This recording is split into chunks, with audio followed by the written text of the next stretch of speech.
Au nom du Père, et du Fils, et du Saint-Esprit. Amen. Mon Seigneur et mon Dieu, je crois fermement que tu es ici, que tu me vois et que tu m'entends. Je t'adore, avec profonde révérence. Je te demande le pardon de mes péchés, et la grâce de faire avec profit cette prière de 10 minutes. Marie, ma mère, que nous honorons ce mois-ci, Saint Joseph et mon ange gardien, intercédez pour moi. J'ai toujours été surpris du nombre de saints que l'Église catholique fête chaque jour. Il est vrai que si nous consultons un calendrier civil, par exemple celui des pompiers que j'ai sous les yeux, en général il y a un saint par jour, maximum 2. Par exemple aujourd'hui, 12 mai, il faut souhaiter, je le fais, une bonne fête à tous les Achilles et tous les Pancraces, à ceux qui nous écouteraient en ce moment. Et pour savoir qui étaient Achille et Pancrace, on peut se référer au calendrier liturgique du diocèse, ça c'est un autre calendrier. Et là nous découvrons qu'en réalité, nous fêtons Saint Nérée et Achille et Saint Pancrace. En fait, il y en a 3. Les 3 sont des martyrs du IVe siècle à Rome. Nérée et Achille étaient des soldats de l'empereur Dioclétien, qui furent décapités pour avoir affirmé publiquement leur foi au Christ. Et Pancrace était un garçon de 14 ans qui fut dénoncé comme chrétien et lui aussi exécuté. Et si nous regardons un calendrier catholique plus complet encore, par exemple celui de l'application L'Évangile au quotidien, nous découvrons que le 12 mai, donc aujourd'hui, l'Église fête en réalité 18 saints et bienheureux. Et c'est comme ça presque chaque jour de l'année. L'histoire de la sainteté, c'est magnifique, c'est très riche. Ça fourmille de vie exemplaire et, comme on dit souvent, inspirante. Et encore, la liste officielle, ça s'appelle le Martyrologe romain, la liste des saints de l'Église. Elle est plus longue encore et elle ne contient pas tout, puisqu'il y a aussi beaucoup de saints qui n'ont pas été répertoriés, dont on n'a même pas étudié la vie. Et il y a vraiment de quoi rendre grâce à l'Esprit Saint pour la réalité de la sainteté et de l'effet de la grâce de Dieu dans le monde. Mais revenons au 12 mai, parmi les 18 personnes, il y en a un que j'ai connu. Pourtant, je ne suis pas si vieux, enfin, pas trop.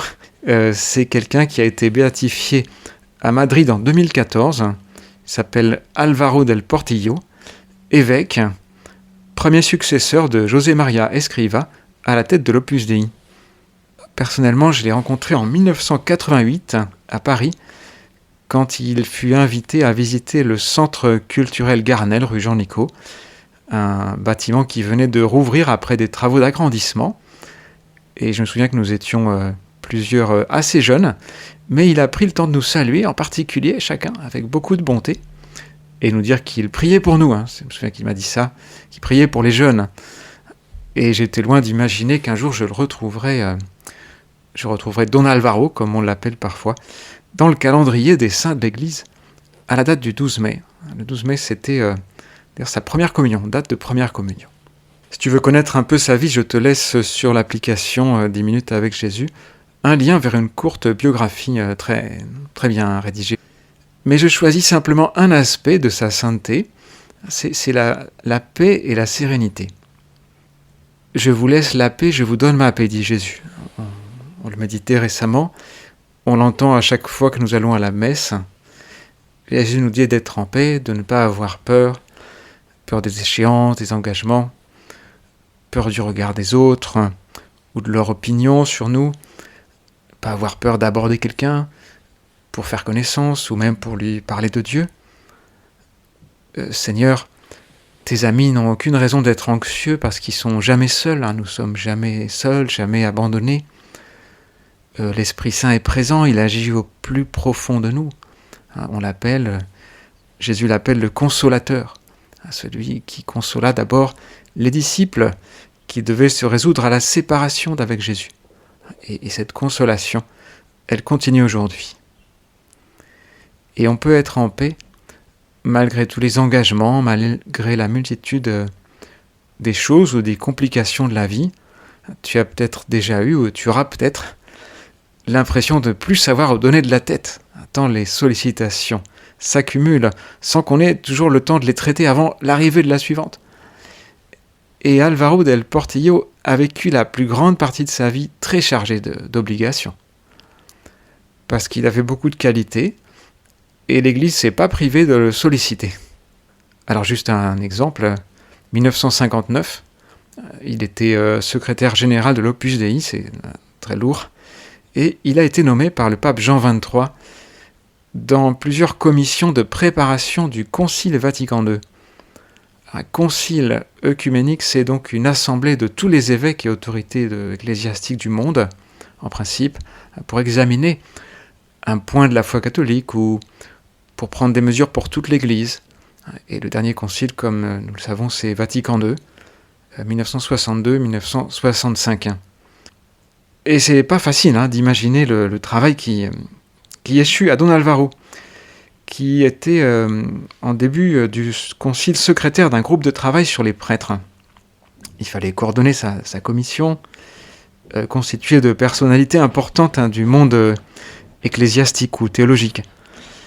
Et il a dû écouter beaucoup de propositions, évaluer les aspects positifs de chacune, amener des positions opposées, trouver des points de convergence, pour arriver finalement à des propositions communes. Et on lui a fait refaire son travail pas mal de fois, en plus grand, en plus petit. C'est seulement à la fin, en 1965, que on a examiné donc ce qui allait être le décret sur les prêtres du Concile Vatican II. Et pour ça, il y a eu des dernières modifications très nombreuses, parce que les pères conciliaires avaient des observations, il fallait examiner ça, proposer des nouvelles versions, souvent en travaillant la nuit, parce qu'il fallait être prêt pour le lendemain, et revoir les textes, travail énorme, qui fut récompensé, puisque le 7 décembre 1965, on a soumis au vote le décret Presbyterorum Ordinis, sur l'ordre des prêtres, qui fut approuvé par 2390 voix pour, sur 2394 votants. Donc c'était plébiscite pour ce travail. Quelques jours plus tard, d'ailleurs, le cardinal, président de la commission conciliaire pour le clergé, a envoyé une lettre à Don Álvaro pour le remercier, en lui disant que le 7 décembre dernier, donc s'était achevé avec bonheur le grand travail de notre commission, qui a ainsi pu mener à bon port son décret, qui n'est pas le dernier quant à l'importance des décrets.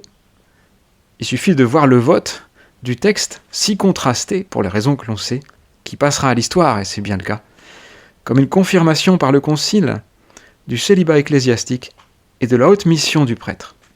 Je sais bien, écrivait le cardinal Ciriaci, la place quand tout cela a tenu votre travail savant, tenace et aimable, qui, sans manquer au respect de la liberté d'opinion d'autrui, ne s'est jamais écarté d'une ligne de fidélité à ce qui constitue les grands principes inspirateurs de la spiritualité sacerdotale. Lorsque je traiterai cette affaire avec le Saint-Père, je ne manquerai pas de lui en faire part. En attendant, je veux vous adresser, outre un chaleureux applaudissement, mes remerciements les plus vifs. Lettre donc du cardinal Ciriaci à Álvaro del Portillo, 17 décembre 1965. Quel était le secret de cette paix, de cette efficacité ? Eh bien, on a posé la question à Don Álvaro plus tard, c'était 1986 d'ailleurs. Comment faire pour le problème de manque de temps ? Et il a répondu à l'époque, pour que le temps se multiplie, selon le conseil de Saint José Maria, nous devons avoir plus de présence de Dieu. Une réponse étonnante parce que quel rapport entre le manque de temps et la conscience de la présence de Dieu ? Mais il expliquait, c'est qu'alors nous travaillons avec davantage de paix et plus d'intensité, avec un plus grand désir de bien faire les choses. Et le résultat, c'est que le temps se multiplie, parce que nous faisons mieux les choses avec plus d'enthousiasme, avec plus d'intérêt pour aller au but. Et donc nous divagons moins et nous perdons moins de temps. Alors